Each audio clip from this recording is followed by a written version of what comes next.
Advocate Abin Varkey കേൾക്കാം എന്ന് വിചാരിക്കുന്നു. അങ്ങ് നേരത്തെ പറഞ്ഞൊരു സാഹചര്യമുണ്ട്, ഗുരുതരമായ ചില സാഹചര്യമുണ്ട്. ഇനി കൂടുതൽ വെള്ളമൊഴുക്ക് ആറന്മുളയിലേക്ക് എത്തിയിട്ടുണ്ട് എങ്കിൽ അത് കൂടുതൽ ആശങ്കയുണ്ടാക്കുന്ന സാഹചര്യമാണ്. ഇപ്പോൾ അവിടുത്തെ സാഹചര്യം എന്താണ്? മഴ കുറഞ്ഞിട്ടുണ്ടോ?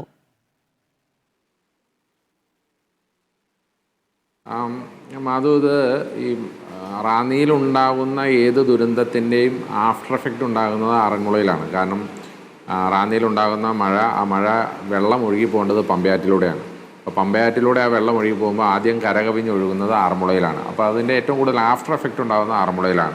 അപ്പോൾ റാന്നിയിൽ ഇത്ര വലിയ ദുരിതം ഉണ്ടാകുമ്പോൾ അത്രയും വലിയ ദുരിതം തന്നെ ആറന്മുളയിലും ഉണ്ടാകും എന്നുള്ളതാണ് അതിൻ്റെ കാര്യം.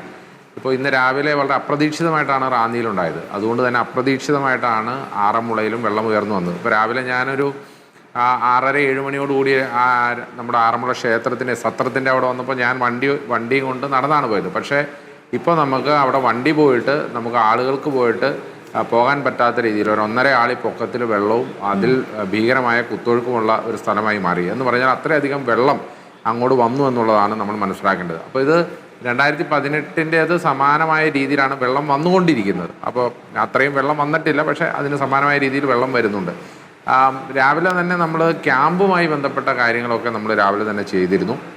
ഇപ്പോൾ നിലവിൽ ആറന്മുള നിയോജകമണ്ഡലത്തിൽ മാത്രം 15 ക്യാമ്പുകൾ തുറന്നിട്ടുണ്ട്. ഇനിയും കൂടുതൽ ക്യാമ്പുകൾ വേണം എന്നുണ്ടെങ്കിൽ ആ ക്യാമ്പുകൾ തുറക്കാൻ സന്നദ്ധമാണ്. നമ്മൾ ക്യാമ്പുകൾ ഐഡൻറ്റിഫൈ ചെയ്ത് വെച്ചിട്ടുണ്ട്. ആളുകൾക്ക് മാറാൻ തയ്യാറാകണം എന്നത് മാത്രമാണ് നമ്മുടെ അഭ്യർത്ഥന. ഒരു ചെറിയ റിസ്ക് ഉള്ള സ്ഥലമാണെങ്കിൽ പോലും നമ്മൾ ആളുകളോട് എങ്ങനെയെങ്കിലും അവിടുന്ന് മാറുക, ഒരു 24 ഹവറെങ്കിലും മാറി നിന്ന് ഈ ഒരു വിഷയമൊന്ന് കാമാവുന്നവരെ, സെറ്റിലാവുന്നവരെ 24 മണിക്കൂറെങ്കിലും മാറണമെന്നുള്ളൊരു അഭ്യർത്ഥന മാത്രമാണ് നമുക്ക് കൊടുക്കാനുള്ളത്. കാരണം അധികം ഇരുട്ടിക്കഴിഞ്ഞാലുള്ള പ്രശ്നം, ഈ പല ആളുകളും വെള്ളം വരില്ല എന്നോർത്ത് വീടിൻ്റെ മുകളിലൊക്കെ കഴിയുന്നവരുണ്ട്.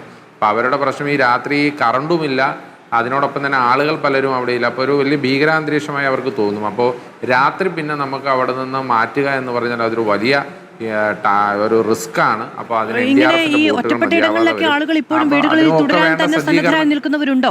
സഹായം ആവശ്യപ്പെട്ട് മുഴുവൻ ആളുകളെയും മാറ്റാൻ സാധിച്ചിട്ടുണ്ടോ? ഉണ്ട്. സഹായം ആവശ്യപ്പെട്ട മുഴുവൻ ആളുകളെയും മാറ്റിയിട്ടുണ്ട്. ഞാൻ തന്നെ നിർബന്ധിച്ച് പലരെയും അവിടെ നിന്ന് മാറ്റി ക്യാമ്പിലിട്ട് മാറ്റിയിട്ടുണ്ട്. ഇനി നമ്മൾ നിർബന്ധിച്ചിട്ടും വരാത്ത ആളുകളുമുണ്ട്. അപ്പോൾ ഞാൻ ഈ നിർബന്ധിച്ചിട്ടും വരാത്ത ആളുകൾ എന്നൊക്കെ പറയുമ്പോൾ അവരുടെ ഒരു കോൺഫിഡൻസിലാണ് അവർ നിൽക്കുന്നത്. ഒന്ന്, അവർക്ക് വെള്ളം അവർക്കൊരു ശീലമായിട്ടുള്ളവരാണ്. പക്ഷേ എങ്കിൽ പോലും നമ്മൾ ചില സാഹചര്യങ്ങൾ, ഇപ്പോൾ ഇന്ന് രാത്രി മഴ പെയ്യില്ല എന്നുള്ള വിശ്വാസത്തിലാണ് നമ്മൾ നിൽക്കുന്നത്. പക്ഷേ ഇന്ന് രാത്രി മഴ പെയ്താൽ നമ്മൾ എന്ത് ചെയ്യും എന്നുള്ള ഒരു വിഷയം നമ്മുടെ മുമ്പിലുണ്ട്. ഇപ്പോൾ നമുക്ക് കൺട്രോൾ ചെയ്യാൻ പറ്റുന്ന ഒരു പീക്കിലാണ് നമ്മൾ നിൽക്കുന്നത്. നമ്മളിപ്പോൾ കൺട്രോൾ ചെയ്താണ് നിർത്തിയിരിക്കുന്നത്. പക്ഷേ ഇതിന് മുകളിലോട്ട് വെള്ളം വന്നാൽ നമ്മൾ എന്ത് ചെയ്യും എന്നുള്ളതൊരു ആശങ്ക ഉയർത്തുന്ന ചോദ്യമാണ്. എങ്കിൽ പോലും അത് നേരിടാനുള്ള കാര്യങ്ങളൊക്കെ, ക്രമീകരണങ്ങളൊക്കെ ചെയ്തിട്ടുണ്ട്. ഇപ്പോൾ ഇന്ന് രാത്രി നമുക്ക് ചെറിയ ഫൈബർ ബോട്ടുകൾ ഇറങ്ങാത്ത സ്ഥലത്ത് മത്സ്യബന്ധന യാനങ്ങൾ ഇറക്കാൻ വേണ്ടി അത് കൊണ്ട് ഇപ്പോൾ നമ്മൾ ആറന്മുള നിയോജകമണ്ഡലത്തിൽ സെറ്റ് ചെയ്ത് വെച്ചിട്ടുണ്ട്. അങ്ങനെ എന്തെങ്കിലും ആവശ്യമുണ്ടെങ്കിൽ അത് ഇറക്കുന്നതാണ്. അത് മാത്രമല്ല, ഇനിയിപ്പോൾ രാവിലെ മുതൽ റാന്നിയിലായിരുന്നു കൂടുതൽ പ്രശ്നം എന്നുള്ളത് കൊണ്ട് ജില്ലയിലെ വിവിധ ഇടങ്ങളിൽ നിന്നുള്ള NDRF സംഘങ്ങളും ഫയർഫോഴ്സും ഒക്കെ റാന്നി കോൺസെൻട്രേറ്റ് ചെയ്താണ് നിന്നത്. അത് വൈകുന്നേരത്തോടു കൂടി നമ്മൾ അതിനകത്ത് 1-2 ടീമുകളെ തിരിച്ചു വിളിക്കുകയും, കാരണം ആ റാന്നിയുടെ അതേ ആഫ്റ്റർ എഫക്റ്റ് ആറന്മുളയിൽ ഉണ്ടായി തുടങ്ങിയതുകൊണ്ട് 1-2 ടീമുകളെ തിരിച്ചു വിളിക്കുകയും, അത് പോരാഞ്ഞിട്ട് നമ്മൾ കൊല്ലത്ത് നിന്നും ആലപ്പുഴയിൽ നിന്നും അഡീഷണൽ സംഘങ്ങളെ ഇങ്ങോട്ട് നിയോഗിക്കുകയും ചെയ്തിട്ടുണ്ട്. അതും പോരാഞ്ഞ് നമ്മുടെ സന്നദ്ധ സംഘടനകളും പ്രത്യേകിച്ച് ഈ പള്ളിയോട സേവാ സംഘവും ഒക്കെ തന്നെ അവരുടെ ബോട്ടുകളൊക്കെയായി വളരെ കൃത്യമായിട്ട് നിൽക്കുകയാണ്. അടിയന്തര സാഹചര്യം ഉണ്ടായാൽ നേരിടാനുള്ള പരമാവധി തയ്യാറെടുപ്പുകൾ എടുത്തിട്ടുണ്ട്. തീർച്ചയായിട്ടും ഇവിടെ മന്ത്രി തന്നെ ക്യാമ്പ് ചെയ്യുന്നുണ്ട്. മന്ത്രി ഇപ്പോൾ കോഴഞ്ചേരി റെസ്റ്റ് ഹൗസിലുണ്ട്. ആ റെസ്റ്റ് ഹൗസിൽ ക്യാമ്പ് ചെയ്ത് കളക്ടറും മന്ത്രി SP അടക്കമുള്ള എല്ലാ ഉന്നത ഉദ്യോഗസ്ഥരും ഇവിടെയുണ്ട്. രാത്രി ഏത് സാഹചര്യം വന്നാലും നേരിടാനുള്ള ക്രമീകരണങ്ങൾ ഇവിടെ ഒരുക്കിയിട്ടുണ്ട്.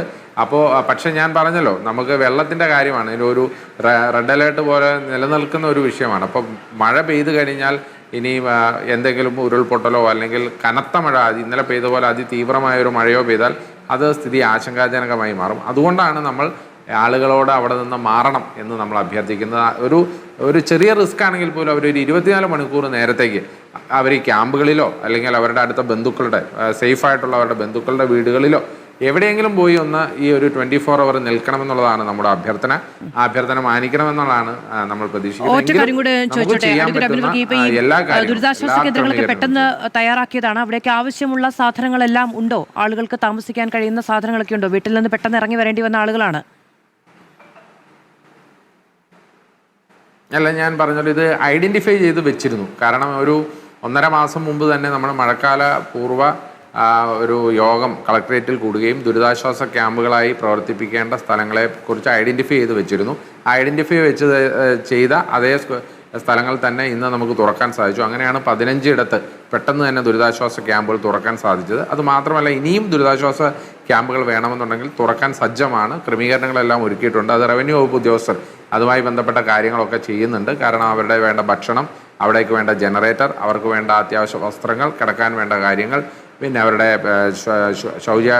ശുചീകരണവുമായി ബന്ധപ്പെട്ട കാര്യങ്ങൾ, ഇതൊക്കെ തന്നെ അത് റവന്യൂ വകുപ്പ് ഉദ്യോഗസ്ഥർ അതൊക്കെ ഒരുക്കുന്നുണ്ട്. ഇനി അത് അവർ പോരാഞ്ഞിട്ട് പുറത്തു നിന്നുള്ള ആളുകളുടെ സഹായവും ഒക്കെ അതിന് കിട്ടുന്നുണ്ട്. അതൊക്കെ നമുക്ക് മാനേജ് ചെയ്യാൻ പറ്റുന്ന ഒരു ഘട്ടത്തിലാണ് ഇപ്പോൾ ഉള്ളത്. കാരണം അത് ഞാൻ പറഞ്ഞല്ലോ, ഇത് മാനേജ് ചെയ്യാൻ പറ്റുന്ന ഒരു പീക്കിലാണ് ഇപ്പോൾ നിൽക്കുന്നത്. പക്ഷേ ഇതിൽ കൂടുതൽ ഇന്ന് രാത്രി ഒരു പ്രധാനപ്പെട്ട സമയമാണ്. ഇന്ന് രാത്രിയിലത്തെ ഒരു അവസ്ഥ അതനുസരിച്ചായിരിക്കും നാളത്തെ കാര്യങ്ങൾ. കാരണം ഇന്ന് രാത്രി കൂടുതൽ മഴയൊന്നും പെയ്യില്ല എന്നുള്ള വിശ്വാസത്തിൽ, അങ്ങനെ പെയ്തില്ല എന്നുണ്ടെങ്കിൽ നാളെ ഉച്ച കഴിയുമ്പോഴേക്കും അത് സെറ്റിൽ ചെയ്യാനുള്ള സാഹചര്യം ഉണ്ടാവും. കാരണം ഈ വെള്ളം തോട്ടപ്പള്ളി സ്പിൽവേയിലൂടെ പുറത്തോട്ട് ഒഴുകുന്നുണ്ട്.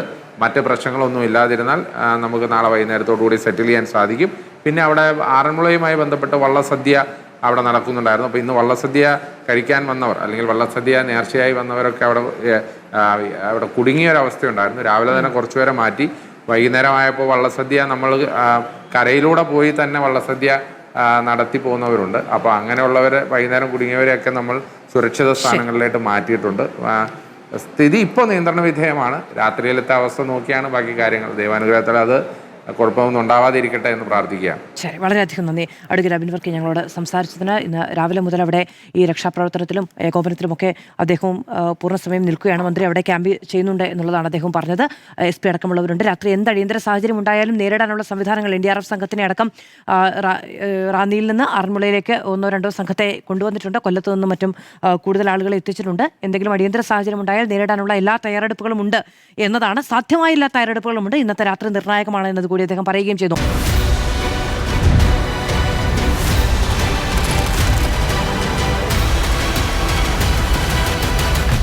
Debate with Madhu Saji.